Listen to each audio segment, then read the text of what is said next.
ഹരേ കൃഷ്ണ. ഹരേ ഗുരുവായൂരപ്പ ശരണം.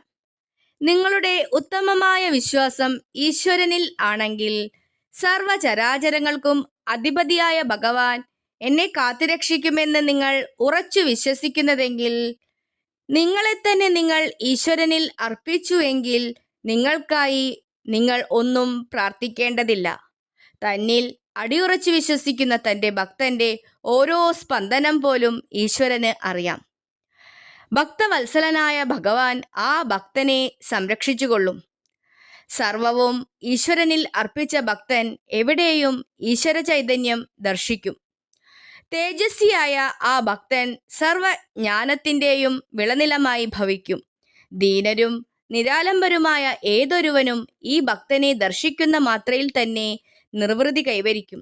പരമഭക്തനായ ഈ ഭക്തന്റെ സാമീപ്യം പോലും മറ്റുള്ളവരിൽ പരമാനന്ദം ഉളവാക്കും. ഈശ്വര ചൈതന്യത്തിന്റെ ശക്തി ഈ ഭക്തനിലൂടെ മറ്റുള്ളവർ തിരിച്ചറിയും. നാം സ്നേഹിക്കുന്ന, നാം വിശ്വസിക്കുന്ന ആ കരുണാമൂർത്തി നമ്മെ എപ്പോഴും കാത്തുരക്ഷിക്കുക തന്നെ ചെയ്യും. നമുക്ക് ഈശ്വരനിൽ അടിയുറച്ച് വിശ്വസിച്ച് ആ കരുണ